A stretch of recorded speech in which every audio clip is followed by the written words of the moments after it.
التراب يضمني وهو غطاء. حالانکہ میں نے اصول پہلے بتا دیا، چیریٹی بگنز ایٹ ہوم. جیسے حضور فرماتے تھے انا اول المسلمین، دیکھو میں تمہیں اسلام کی دعوت دے رہا ہوں، سب سے پہلا مسلمان میں خود ہوں. انا اول المومنین، میں تمہیں ایمان کی دعوت دے رہا ہوں، پہلا مومن میں ہوں. تو جب تک انسان اپنے کردار سے بات واضح نہ کرے تو واعظ جو ہے وہ مفید نہیں ہوتا، مؤثر نہیں ہوتا. لہذا سب سے پہلے بات جو کی گئی وہ کی گئی ہے حضور کی ازواج مطہرات سے. اب اس ضمن میں جو اصلاحی اعمال آئے ہیں احکام، ان کو نوٹ کر لیجئے. ان کا آغاز ہوا ہے تدریجی اعتبار سے سورہ احزاب سے، اور سورہ احزاب سن 5 ہجری میں جو ہے نازل ہوئی ہے. ان کی تکمیل ہوئی ہے سورہ نور میں جو سن 6 ہجری میں نازل ہوئی. اور ایک بہت خوبصورت بات کہی، یہ مولانا امین احسن اصلاحی نے مجھے بتایا کہ ان کے استاد حمید الدین فراہی نے یہ کہا کہ سورہ احزاب میں گھر سے باہر کے پردے کا بیان ہے اور سورہ نور میں گھر کے اندر کے پردے کا بیان ہے. تو اصلاحی صاحب کہتے تھے کہ اس جملے نے میری آنکھیں کھول دی اور قرآن مجید روشن ہو گیا میرے سامنے. ورنہ اگر یہ بات سامنے نہ ہو تو آدمی اٹکتا ہے، جگہ جگہ پر اشکالات پیدا ہوتے ہیں. دیکھیے سورہ احزاب میں کیا کیا گیا. نمبر 1، پہلے خطاب ازواج مطہرات سے، بعد میں عام کر دیا گیا. نمبر 2، بتایا گیا کہ عورت کا اصل کردار کیا ہے، اس کی اصل جگہ کیا ہے، گھر. نمبر 3، استیزان کے حکم کا آغاز ہو گیا کہ گھروں میں اجازت لیے بغیر داخل نہ ہو. لیکن یہاں بھی صرف نبی کے گھر کی بات ہوئی ہے، عام نہیں.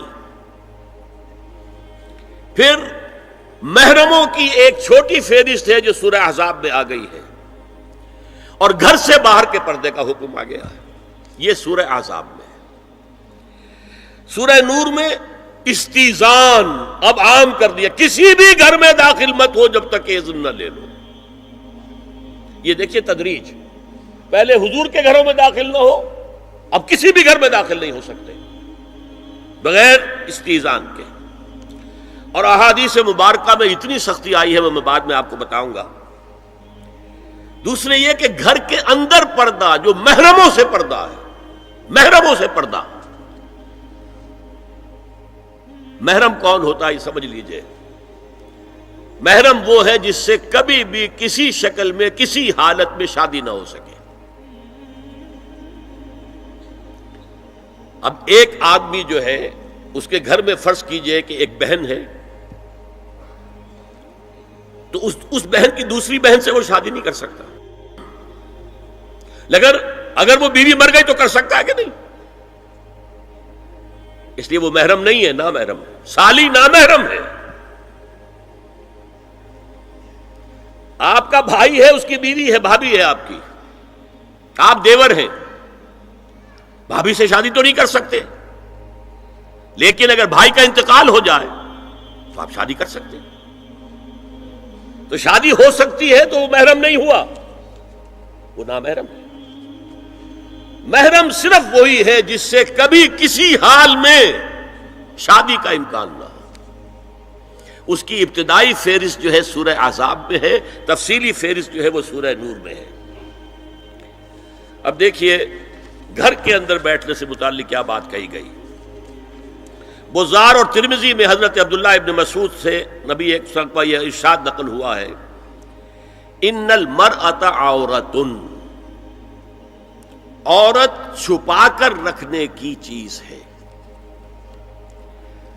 ہمارے ایک نوجوان ساتھی نے ایک دفعہ مضمون لکھا تھا بڑا پیارا. انہوں نے کہا کہ قرآن مجید میں جو اشارات ہیں، حور مقصورات فی الخیام، وہ حوریں جو ہوں گی وہ خیموں کے اندر ہوں گی، وہیں رہیں گی. قصر کہتے روک دینے کو. باہر نہیں نکلتی وہ، مقصورات فی الخیام، حوروں کا کانہن لؤلؤ مکنون، ایسے ہوں گے کہ جیسے کہ موتی جسے چھپا کر رکھا جائے۔ عورت چھپا کر رکھنے کی شے ہے، المرأۃ کلھا عورۃ، عورت کہتے ہیں اس کو ہے جسے چھپا کر رکھا جائے۔ ان المرأۃ عورۃ فاذا خرجت، جب وہ گھر سے نکلتی ہے، استشرفھا شیطان، اب شیطان جو ہے اس کو طاق میں رکھتا ہے۔ وَأَقْرَبُ مَا تَكُونُ بِرَوْحَةِ رَبِّهَا وَهِيَ فِي قَعْرِ بَيْتِهَا، وہ اپنے رب کی رحمت سے قریب ترین ہوتی ہے جبکہ اپنے گھر کے بھی کسی اندرونی حصے میں ہو۔ صحن میں ہوگی تو شاید ادھر ادھر کے کوٹھوں سے نظر پڑ جائے۔ اسی لیے فرمایا مردوں کے لیے مسجد میں نماز افضل 28 گنا، اور عورت کے لیے گھر کی نماز مسجد سے افضل، گھر کے صحن کی مسجد سے افضل، دالان کی صحن سے افضل، کمرے میں اس سے افضل، اور کمرے کی کوئی بغلی کوٹھڑی ہے تو اس میں سب سے افضل۔ یہ احادیث نبی اکرم صلی اللہ علیہ وسلم، مزاج ہے نا، اس سے بن رہا ہے، ایک معاشرت وجود میں آ رہی ہے۔ یہ ساری چیزیں کیوں آ رہی ہیں؟ اور سنیے،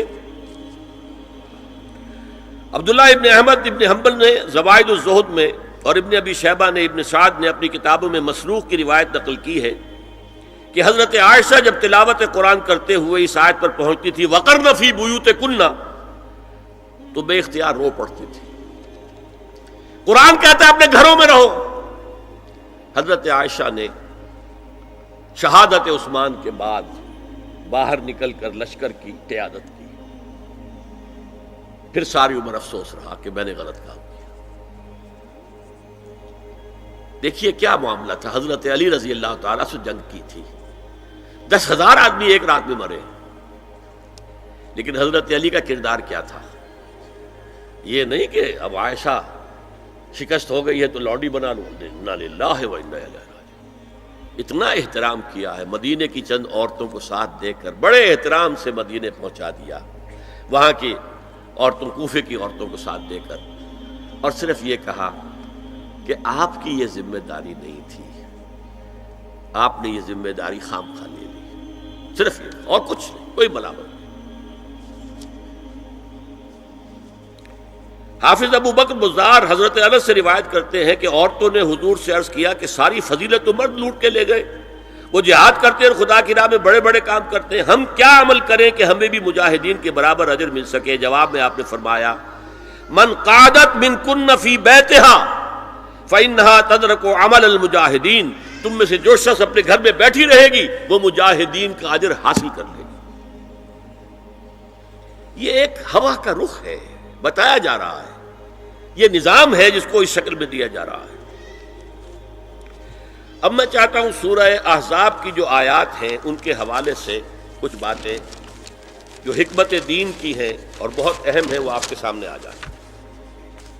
دیکھیے میں نے سب سے پہلے آیت پڑھی تھی لَقَدْ كَانَ لَكُمْ فِي رَسُولِ اللَّهِ أُسْوَةٌ حَسَنَةٌ، اے مسلمانوں تمہارے لیے اللہ کے رسول کی زندگی میں ایک بہترین نمونہ ہے، اسوہ حسنہ ہے۔ ایک بات اس میں غور طلب ہے، مردوں کے لیے تو اسوہ کامل ہے، مرد اگر سپہ سالار ہے تو اسوہ موجود ہے حضور کا، مرد اگر صدر ریاست ہے، خلیفہ ہے تو اسوہ موجود ہے رسول کا، کوئی قاضی القضات ہے تو اسوہ موجود ہے رسول کا، کوئی کسی مسجد میں خطیب ہے، امام ہے تو اسوہ موجود ہے، باپ کی حیثیت سے اسوہ موجود ہے، شوہر کی حیثیت سے اسوہ موجود ہے کہ نہیں؟ مردوں کی کوئی حیثیت ایسی نہیں جس کے لیے اسوہ حضور کی زندگی میں نہ ہو، لیکن ایک خلا ہے، عورت کی نسوانی زندگی کے لیے تو حضور کی زندگی میں کوئی اسوہ نہیں ہو سکتا، حضور مرد ہے۔ یہ ہے فلسفہ، یہ ہے حکمت دین، کہ جس صورت میں یہ آیت آئی لَقَدْ كَانَ لَكُمْ فِي رَسُولِ اللَّهِ أُسْوَةٌ حَسَنَةٌ لِمَنْ كَانَ يَرْجُو اللَّهَ وَالْيَوْمَ الْآخِرَ وَذَكَرَ اللَّهَ كَثِيرًا، اے لوگو، اے مسلمانوں، تمہارے لیے اللہ کے رسول کی زندگی میں ایک اسوہ کامل ہے، عمدہ اسوہ ہے، ہر اس شخص کے لیے جو اللہ کا امیدوار ہے اور یوم آخر کو بھی مانتا ہے اور اللہ کا ذکر کرتا ہے کثرت سے۔ اب اس خلا کو پر کیسے کیا جائے؟ حضور کی ازواج کو بنایا گیا اسوہ خواتین کے لیے، اور یہی ایک بہت سی اور بھی حکمتیں ہوں گی۔ ایک حکمت یہی تعدد ازدواج میں ہے، اور حضرت عائشہ کی اتنی کم عمر میں شادی کرنے میں ہے کہ دیر تک وہ امت کو پڑھاتی رہی، شوہر اور بیوی کے درمیان خالص پرائیویٹ معاملات کے اندر بھی ہدایت دیتی رہی۔ آخر وہ بھی انسان کی ضرورت ہے کہ نہیں؟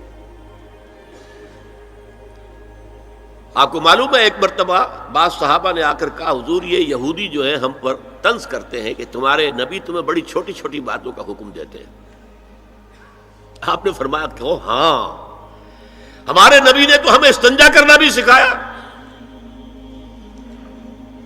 بجائے کسی کمپلیکس کے انفیریورٹی کے سپیریورٹی کی بات کرو۔ استنجا ضروری شے نہیں ہے، گندگی سے نجات پانا ضروری شے نہیں ہے، طہارت ضروری شے نہیں ہے، ہمارے نبی نے تو استنجا کرنا بھی سکھایا۔ تو تعلق زن و شو کون بتائے گا؟ حضور بتائیں گے کسی کو؟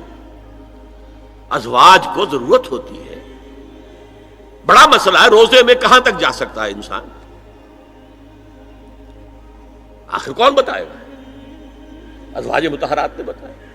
تو اسوہ بنانے کے لیے دیکھیے یہ آیات آئی ہیں، یہ 3 آیتیں سورہ احزاب کی یوں سمجھیے کہ نچوڑ ہیں اس مسئلے میں۔ یا نساء النبی لستن کاحد من النساء، اے نبی کی بیویوں تم عام عورتوں کے مانند نہیں ہو۔ تو کیا وہ عورتیں نہیں تھیں؟ عورتیں تو تھیں۔ کیا ان کے احساسات عورتوں والے نہیں تھے؟ وہ تو تھے۔ کیا بات ہے؟ تم نبی کی بیویاں ہو، تمہیں اسوہ بننا ہے۔ ان اتقیتن فلا تخضعن بالقول، اگر تمہیں واقعی اللہ کا تقوی اور خوف ہے تو کسی اجنبی سے اگر بات کرنے کی ضرورت پیش آ جائے تو اپنی آواز میں لوچ مت پیدا کرو۔ فیطمع الذی فی قلبہ مرض، کہ جس شخص کے دل میں کوئی روگ ہے، گندگی ہے، وہ کوئی آس لگا بیٹھے کہ یہ جو مجھ سے گفتگو کر رہی ہیں، جس انداز میں کر رہی ہیں، جس لگاوٹ کے ساتھ کر رہی ہیں، تو کوئی نہ کوئی موقع ہے میرے لیے۔ انا للہ و انا الیہ راجعون، کرخت آواز میں بات کرو۔ وقلن قولا معروفا، اور معروف بات کہو، صرف اس سے آگے بڑھنے کی کوئی ضرورت نہیں۔ وقرن فی بیوتکن ولا تبرجن تبرج الجاہلیۃ الاولی، اور قرار پکڑو اپنے گھروں میں، وقار کے ساتھ رہو اپنے گھروں میں، تمہاری اصل جگہ گھر ہے، باہر نکلنا تمہارا کام نہیں ہے۔ ہاں ضرورت ہو سکتی ہے، اس کا بعد میں ذکر آ جائے گا، لیکن فلسفہ کیا ہے؟ عورت کی اصل جگہ اس کا گھر ہے۔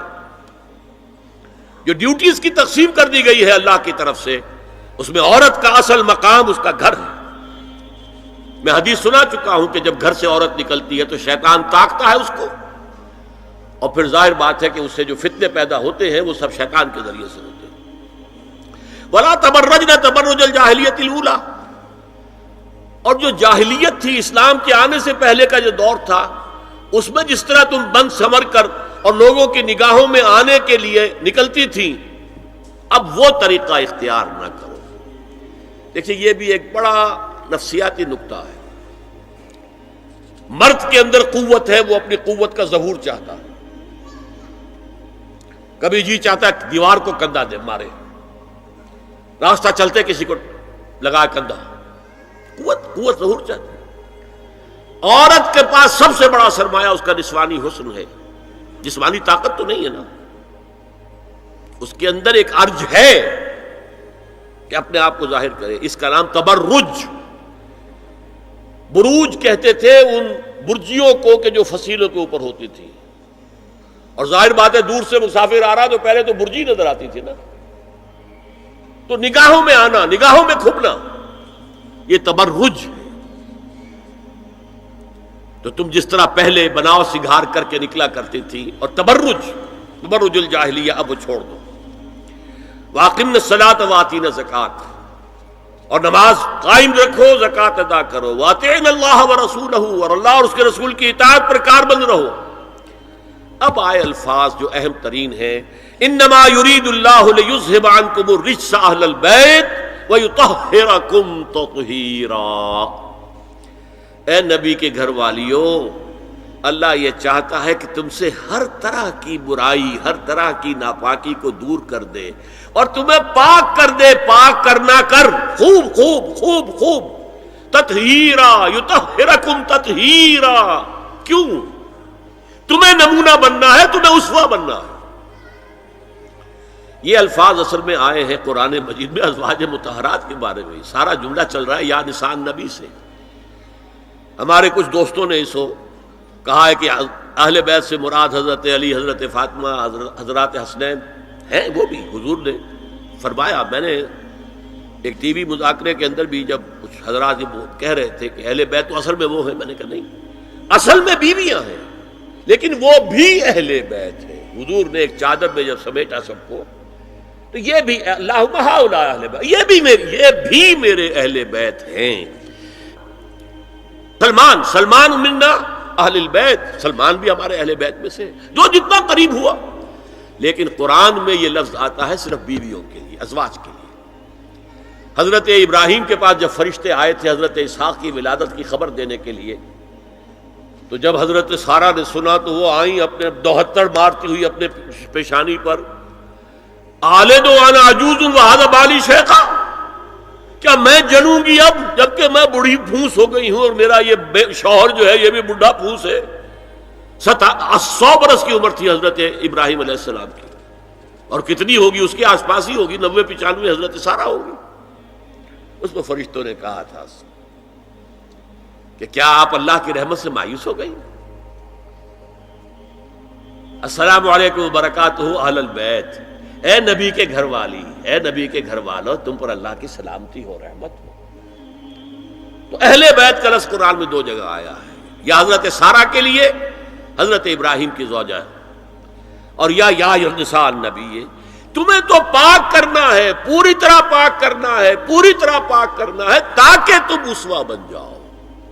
جو خلا ہے اسوہ محمدی میں صلی اللہ علیہ وسلم، وہ تمہارے ذریعے پورا کرنا ہے۔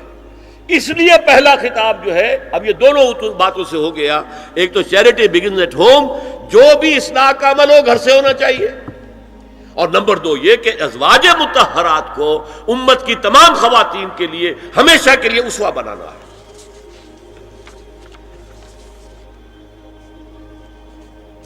اسی طریقے سے استیزان کا معاملہ بھی آیا ہے، لیکن وہ بھی صرف نبی کے گھروں تک آ رہا ہے۔ یا ایھا الذین آمنوا لا تدخلوا بیوت النبی حتی یؤذن لکم، اہل ایمان نبی کے گھروں میں داخل نہ ہوا کرو جب تک کہ اذن نہ دیا جائے۔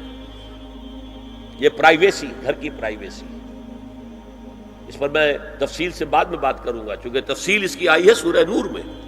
میں نے عرض کیا نا، ان احکام کا آغاز ہوا جیسے شراب کی حرمت، آغاز سورہ بقرہ، پھر سورہ نساء، پھر سورہ مائدہ۔ اسی طرح اس کا اختتام جو ہوا ہے وہ سورہ نور میں ہے۔ تو مت داخل ہوا کرو، اور اس کے بعد فرمایا وَإِذَا سَأَلْتُمُوهُنَّ مَتَاعًا فَاسْأَلُوهُنَّ مِنْ وَرَاءِ حِجَابٍ، اور دیکھو اگر نبی کی بیویوں سے کوئی چیز مانگنی ہو تو پردے کی اوٹ سے مانگو۔ یہ حجاب کا لفظ آیا ہے جس کو کہا جاتا ہے کہ حجاب کا کوئی حکم قرآن میں ہے ہی نہیں۔ پہلے وہاں کے گھر کھلے ہوتے تھے، دروازوں پر کوئی پردہ وردہ نہیں ہوتا تھا، اور گھر کوئی کنالوں کے اور ایکڑوں کے تو نہیں ہوتے تھے، چھوٹے چھوٹے گھر۔ لیکن یہاں پر فرما دیا گیا پردے، اس کے بعد سے جب سے یہ آیت اتری گھروں کے اوپر پردے ڈال دیے گئے۔ اب ظاہر بات ہے کہ اس میں چہرے کا پردہ ہی ہوا نا، چہرے کا پردہ ہے حجاب، اسی کو حضرت عائشہ نے آیت الحجاب قرار دیا ہے۔ اور پھر دیکھیے جو ریئلزم ہے، ریئلزم میں نے کہا تھا نا کہ اللہ نے بھی فرمایا کہ سب سے زیادہ محبت انسان میں عورت کی ہے، حب زین للناس حب الشہوات من النساء، اور پھر اس کے بعد لمبی فہرست۔ حضور نے فرمایا حبب الیہ النساء والطیب، یہاں بھی فرمایا گیا ذالکم اطہر لقلوبکم وقلوبہن،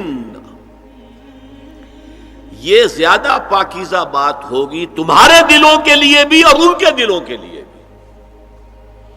اگر نبی کی بیوی بے حجاب تمہارے سامنے آ جائے گی تو وہ نبی کی بیوی ہے اور ازواج مطہرات ہونے کی حیثیت سے تمہاری ماں بھی ہے، لیکن ایک عورت بھی تو ہے، اور تم چاہے صحابی ہو کچھ بھی ہو، تم مرد بھی تو ہو۔ یہ مرد اور عورت کے درمیان جو کشش ہے یہاں بھی اس کا ساس۔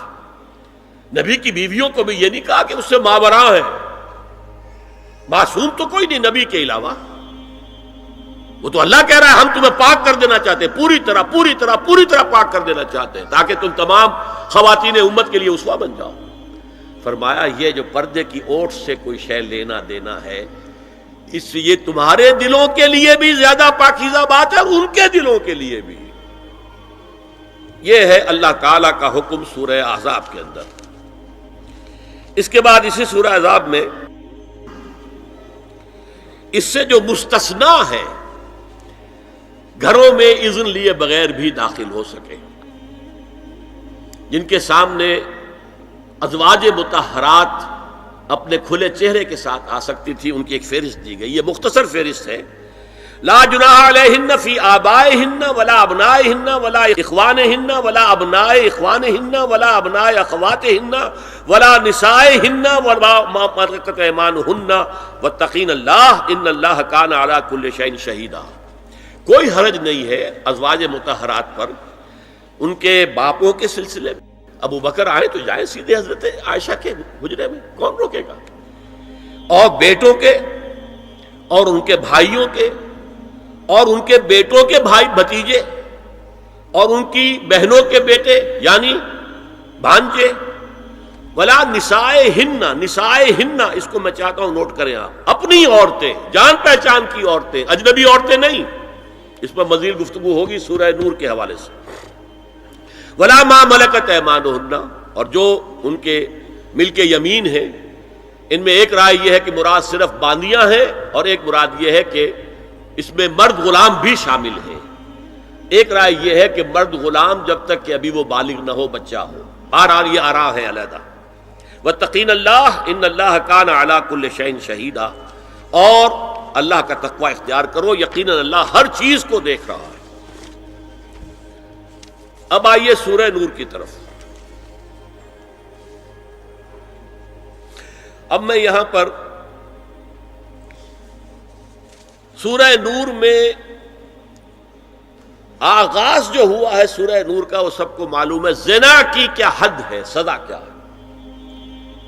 غیر شادی شدہ زانی یا زانیہ، اس کی سزا 100 کوڑے، اور اگر کوئی الزام لگائے اور ثبوت پیش نہ کر سکے، 4 گواہ نہ لا سکے، تو قذف کی حد کیا ہے؟ 80 کوڑے۔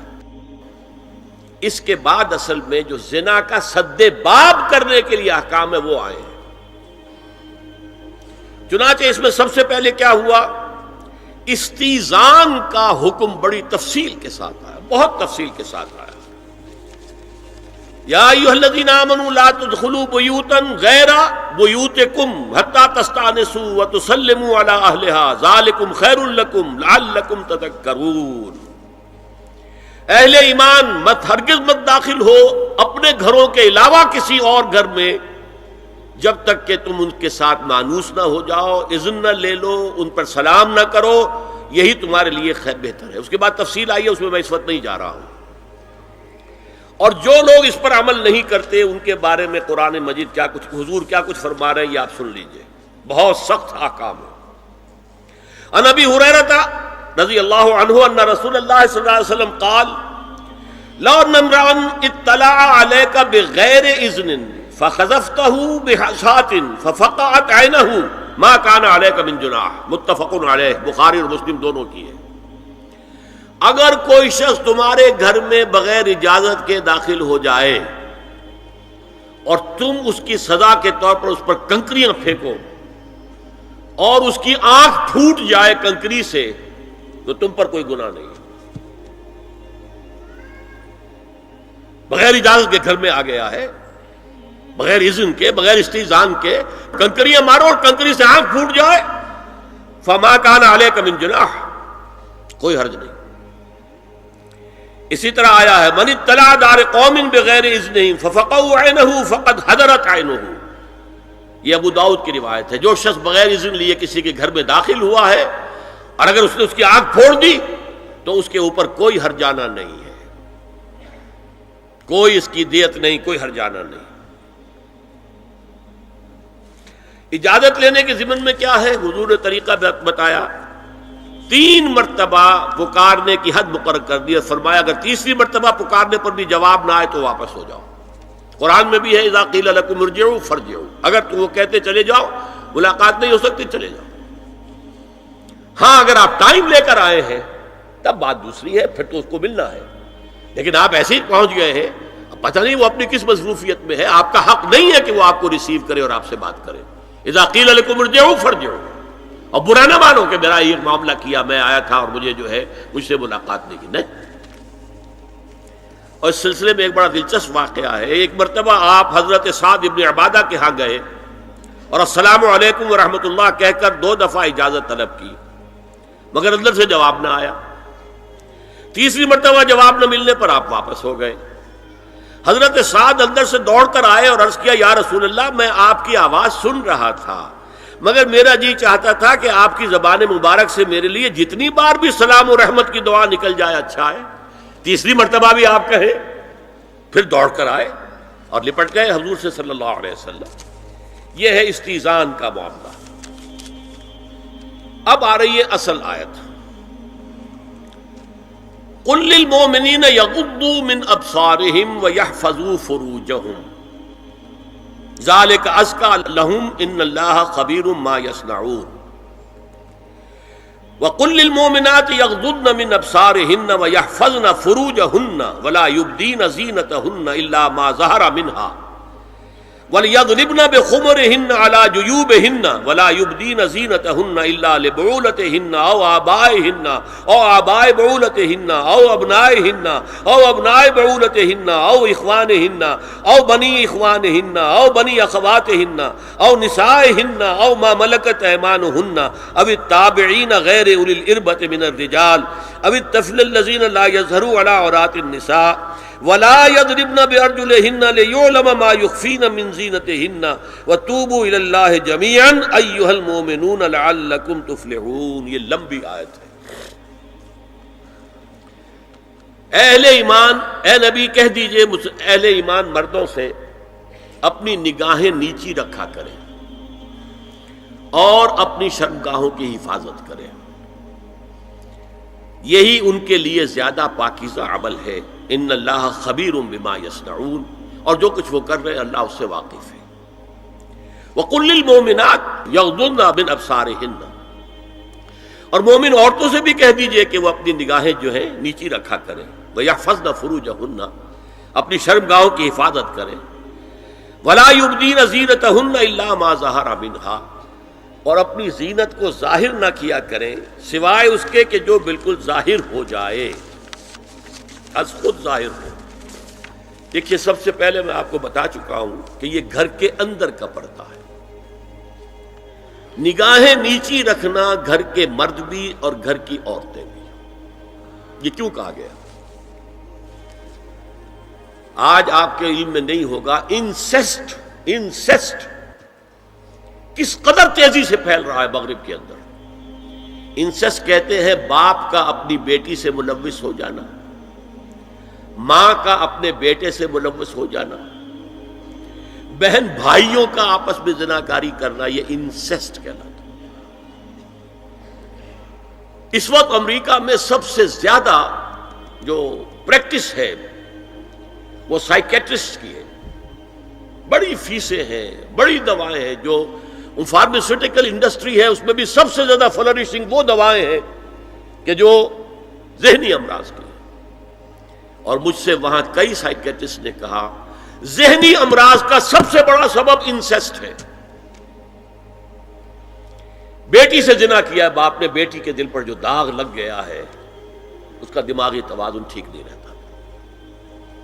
بہن سے زنا کیا بھائی نے، اور یہ نہ سمجھیے کہ آپ کے ہاں نہیں ہو رہا، یہ وبا آ چکی ہے. کہیں آپ نے اخبار میں پڑھا ہوگا بیٹی نے جا کر تھانے میں خبر دی کہ باپ نے میرے ساتھ یہ حرکت کی. یہ ساری چیزیں آج ہو رہی ہیں ہمارے یہاں.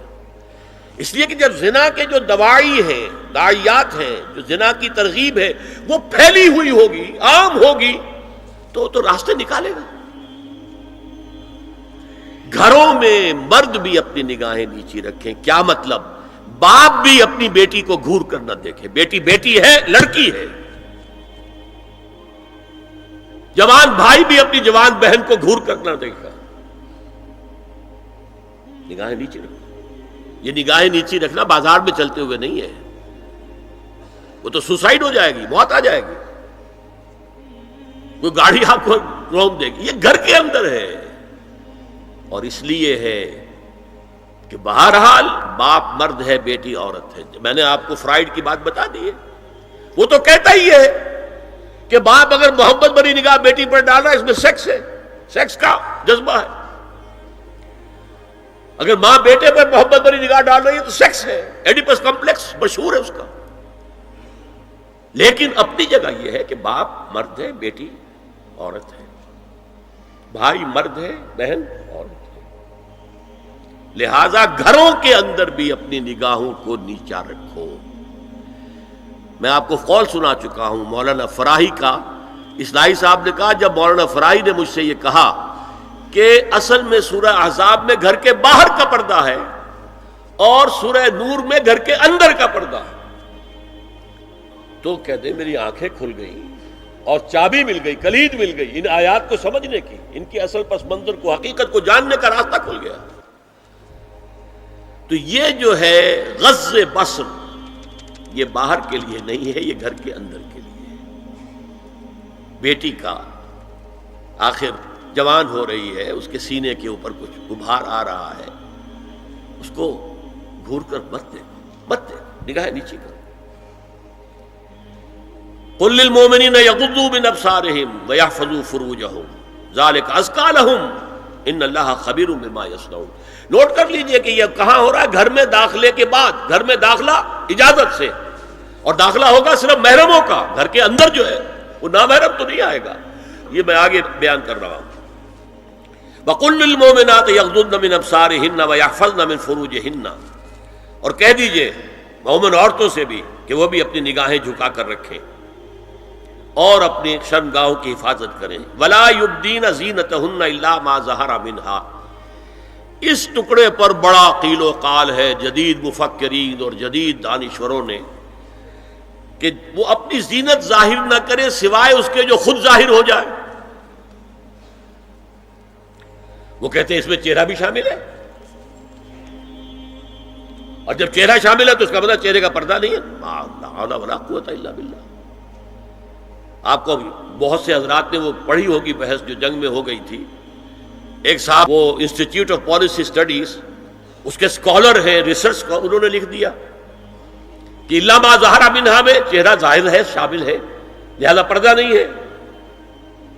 اور ارشاد احمد حقانی صاحب نے بھی زوردار اس کے اوپر جو ہے وہ تائید لکھ دی اور گویا کہ کہا کہ اب تو مسئلہ ہی طے ہو گیا. جب ایک ریسرچ اسکالر کہہ رہا ہے تو یہ مولوی بلاٹے جو کہتے پڑھتے ہیں کہ یہ عورت کا جو چہرے کا پردہ ہے، تو بات ختم ہو گئی.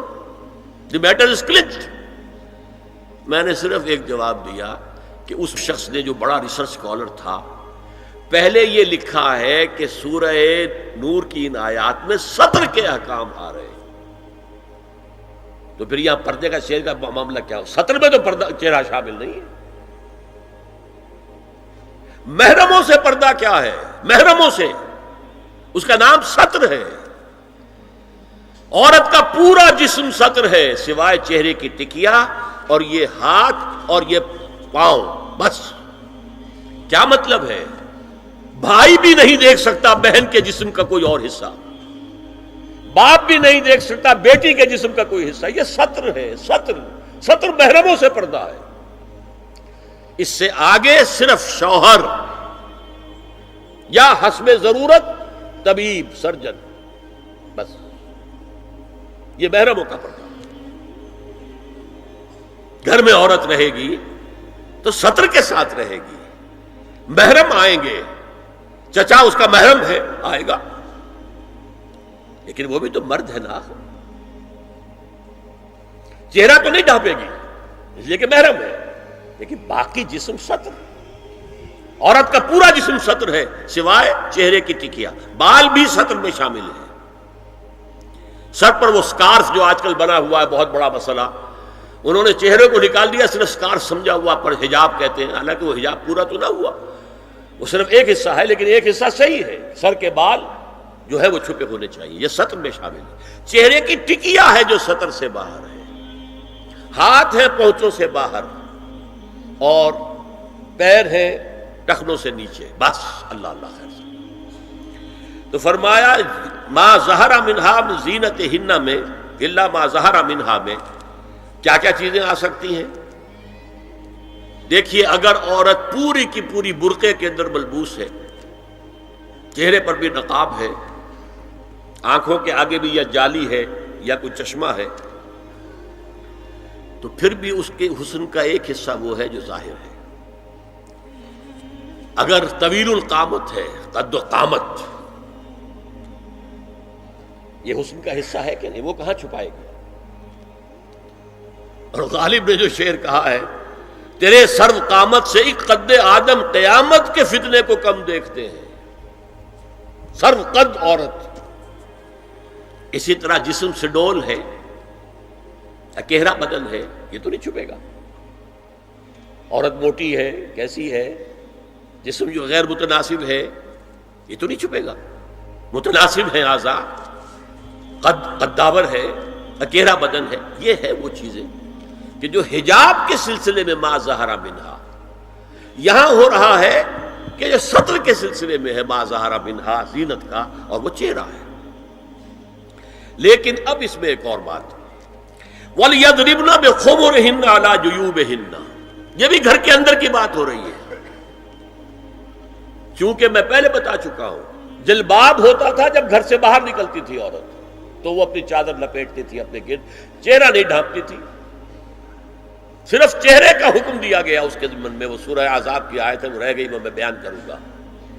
اور خمار اوڑھنی ہوتی تھی جو گھر میں اوڑھتی تھی، گھر میں ظاہر بات ہے کہ جلباب تو نہیں لیا جا سکتا، آخر گھر کا کام کاج کرنا ہے، ہلکی سی اوڑھنی تو وہ گھر میں، لیکن فرمایا وَلْيَضْرِبْنَ بِخُمُرِهِنَّ عَلَى جُيُوبِهِنَّ، اور انہیں چاہیے کہ اپنی اوڑھیوں کے، بکل اوڑھنیوں کے اپنے سینوں کے اوپر، گریبانوں کے اوپر بھی مار لیا کریں، تاکہ یہ سینے کے جو ابھار ہیں ان کو ایک ایڈیشنل کور مل جائے۔ دیکھیے سطر کا تقاضے کیا گن لیجئے، لباس نبیذ ہونا چاہیے، باریک نہیں۔ حضور نے فرمایا اللہ کی لعنت ہو ان پر جو لباس پہن کے بھی ننگی ہوتی ہے۔ باریک اتنا لباس ہے، یہ چست اتنا لباس ہے، ڈھیلا ڈھالا ہونا چاہیے، نبیذ ہونا چاہیے۔ لباس کے اندر یہ دو حصے جو ہیں وہ لازم ہیں۔ اور پھر سینے پر، اب ظاہر بات ہے کرتا پہنا ہوا ہے، ڈھیلا ڈھالا ہے، پھر بھی یہ سینے کے ابھار تو ظاہر ہو جائیں گے۔ ان پر ایک اضافی اوڑھنی سر پر سے لے کر اور اپنے اس گریبان کے اوپر بکل مار لینا، تاکہ یہ جو نسوانی حسن کا دوسرا مظہر ہے، پہلا چہرہ سب سے بڑا چہرہ۔ اب جو لوگ کہتے چہرے کا پردہ نہیں ہے، تو خدا کے بندو پھر پردے کی ضرورت کیا ہے؟ نسوانی حسن اگر اس میں اٹریکشن ہے، وہ کہاں ہوتا ہے سب سے بڑھ کر؟ مظہر اول کون سا ہے نسوانی حسن کا؟ چہرہ ہی تو ہے۔ اب میں ذرا شرم کے ساتھ کہہ رہا ہوں، لیکن یہ اپنی شاعری کے کچھ الفاظ آپ کو سنا رہا ہوں۔ یہ لب لعلین کہاں ہوتے ہیں؟ چہرے پر ہوتے ہیں یا کہیں اور ہوتے ہیں؟ یہ عارض گلگوں یہ کہاں ہوتے ہیں؟ چہرے پر ہوتے ہیں یا کمر میں لگے ہوتے ہیں؟ یہ چاہے زقن، تھوڑی میں اگر کچھ کھڈا پڑا ہوا ہو، چاہے زقن، یہ تعریفیں جو شاعری میں ہوتی ہیں یہ کہاں ہوتا ہے؟ یہ مژگاں کے تیر یہ کہاں ہوتے ہیں؟ یہ نرگسی آنکھیں یہ کہاں ہوتی ہیں؟ اور ستواں ناک یہ کہاں ہوتی ہے؟ چہرہ ہی تو ہے نا، سب سے بڑی اٹریکشن تو چہرہ ہے، اسی کو نہ چھپایا تو پھر اور کیا چھپایا؟ ہاں دوسری چیز چھاتی کے ابھار بہت اٹریکٹیو ہوتے ہیں انسان کے لیے. اس کے لیے یہ ہے کہ وَلْيَضْرِبْنَ بِخُمُرِهِنَّ عَلَى جُيُوبِهِنَّ، کرتا بھی دبیز کپڑے کا ہو، کرتا جو ہے ڈھیلا ڈھالا بھی ہو، شلوار اور دبیز تر کپڑے کی ہو، ڈھیلی ڈھالی ہو، اور اوڑھنی کا بکل جو ہے اپنے سینے پر مار لیا جائے. اب اس کے بعد فرمایا وَلَا يُبْدِينَ زِينَتَهُنَّ إِلَّا لِبُعُولَتِهِنَّ. اب یہاں یہ زینت کا لفظ آ رہا ہے چہرے کے لیے، اور چہرے ہی میں کچھ سنگھار بھی ہوتا ہے. کوئی سرما لگایا ہوا ہے، فرض کیجئے کسی اور طرح کا کوئی زیور پہنا ہوا ہے، گلے میں پڑا ہے، کانوں میں بندے ہیں وغیرہ وغیرہ. یہ زینت چہرہ اور اس کے ساتھ کوئی بناؤ سنگھار کا معاملہ جس کی کہ حضور صلی اللہ علیہ وسلم نے تلقین کی ہے. عورت کو گھر میں بن سور کر رہنا چاہیے، شوہر کے لیے اٹریکٹیو رہنا چاہیے. خاص طور پر شوہر جب آنے والا ہے شام کو دفتر سے، اس وقت عورت جو ہے بن سور کر رہے ہیں. اس لیے کہ اصل مقصد کیا ہے؟ جتنی بھی انسان میں سیکشول انرجی ہے وہ مرکوز رہے شوہر اور بیوی کے درمیان. یہ فلسفہ ہے. دین کی بات پھیلانا صدقہ جاریہ ہے. ثواب کی نیت سے ویڈیو کو شیئر ضرور کیجیے. جزاک اللہ.